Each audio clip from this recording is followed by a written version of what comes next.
Hi friends, இன்றைக்கி என்ன செய்யலான்னு பார்க்கலாங்களா. நான் வந்து ஒரு தொக்கு தான் செய்ய போகிறேன். என்ன தொக்குனா, இங்கே பாருங்கள், முருங்கைக்காய் போட்டு முருங்கைக்காய் ஃப்ரைன்னு கூட சொல்லலாம், இல்லை முருங்கைக்காய் தொக்குன்னு சொல்லலாம். இது வந்து எண்ணெய் காஞ்சிட்ருக்கு. ஜீரகம் போட்டுக்கோங்க, கடுகு போட்டுக்கோங்க. இது நல்லா பொரியட்டும். கடுகு நல்லா பொரிஞ்சிச்சு.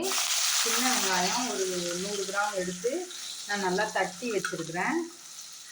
இந்த உரலில் போட்டு நல்லா இடித்து வச்சுருக்கேன்.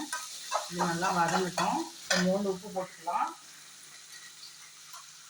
இது பாருங்கள், இது வதங்கிருக்குது. உப்பு போடுறோம். இது வதங்கி வரட்டும் நல்லா.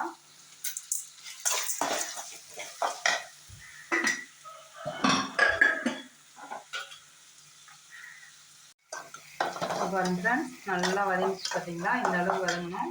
ஒரு 2-3 தக்காளி நான் எடுத்து மிக்சியில் அப்படி அடித்து வச்சுருக்கேன் பிளெண்டரில். அது இதில் போட்டுக்குங்க. இது நல்லா வதக்குங்க. நீங்கள் கட் பண்ணி போடுறதா இருந்தாலும் போடுங்க, வேணான்னு சொல்ல. இது வந்து கொஞ்சம் நமக்கு கிரேவி இந்த முருங்கைக்காவில் நல்லா பிடிக்கும் நமக்கு, அதனால் இப்படி பண்ணியிருக்கேன் நான்.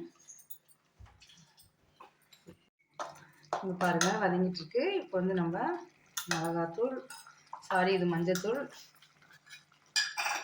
குழம்பு மிளகாத்தூள் தான், நம்ம வீட்டில் செய்வோம் இல்லைங்களா, அந்த மிளகாத்தூள் தான். இதால் ஒரு 1.25 ஸ்பூன் போட்டுக்கோங்க. உங்கள் காரத்துக்கு ஏற்ற மாதிரி நீங்கள் போட்டுக்கோங்க. இது நல்லா வதங்கட்டும். நான் ஒரு 4 முருங்கைக்காய் எடுத்து இதை பாருங்கள் இந்த மாதிரி கட் பண்ணி வச்சுருக்கேன். இதுவும் இது கொஞ்சம் சேர்த்துடலாம். நல்லா தண்ணியில் போட்டு வச்சுக்கோங்க. உங்களுக்கு எத்தனை முருங்கைக்காய் வேணுமோ அத்தனை முருங்கைக்காய் போட்டுக்கோங்க. இப்போ முருங்கைக்காய் சீசன் தானே நமக்கு. ஃப்ரெண்ட்ஸ், இப்படி கிளறி விடுங்க. கொஞ்சம் நேரம் வேகட்டும். அப்புறமா லைட்டாக நம்ம தண்ணி விடலாம். இது கொஞ்சம் வதங்கட்டும். இந்த பாருங்க ஃப்ரெண்ட்ஸ், எந்த அளவுக்கு வெந்துட்டு இருக்குங்களா. நமக்கு எல்லாம் வதங்கி வந்திருக்கு. இப்போ கொஞ்சமாக நம்ம தண்ணி விட்டுக்கலாம். இந்த நம்ம தொக்கு மாதிரி தான் செய்ய போகிறோம். இது வந்து எல்லாம் நம்ம ஒன்று சேர்ந்து வரட்டும். காயும் வெந்துடும்.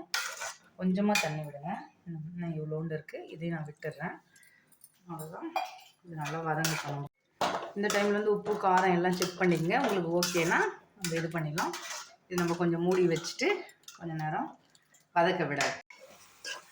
இது பாருங்கள், இப்படி நல்லா அப்படியே வந்துச்சுங்களா. இன்னும் கொஞ்சம் கூட நம்ம ட்ரை பண்ணலாம். இதை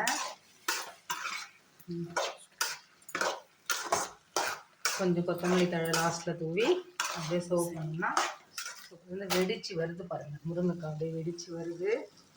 நமக்கு வெந்துடுச்சு. இங்கே பாருங்கள், முருங்கைக்காய் தொக்கு வறுவல் எப்படி வேணாலும் சொல்லலாம், ரெடி ஆகிடுச்சு. எல்லாம் வெந்துடுச்சு. மசாலா எல்லாம் சேர்ந்து வந்துடுச்சு பாருங்கள். இது சாதத்தில் போட்டு அப்படியே பிணைஞ்சி சாப்பிட்லாம், செம்மையாக இருக்கும். கொத்தமல்லி தழை கொஞ்சம் தூவிக்குங்க. அவ்வளோதான், முருங்கைக்காய் தொக்கு வறுவல் ரெடி. ட்ரை பண்ணி பாருங்கள் வீட்டில். சிம்பிளானது தான். வெங்காயம் தக்காளி முருங்கைக்காய், அவ்வளோதான். இது மிளகாத்தூள் மஞ்சத்தூள் உப்பு, ஒரு 5-6 பொருள் வச்சு ஈஸியாக செஞ்சிடலாம். வாசனையாக இருக்குது, சூப்பராக. ட்ரை பண்ணி பாருங்கள். எப்படி வந்ததுன்னு சொல்லுங்கள். லைக் பண்ணுங்கள், ஷேர் பண்ணுங்கள், சப்ஸ்கிரைப் பண்ணுங்கள். நெக்ஸ்ட் வீடியோவில் பார்க்க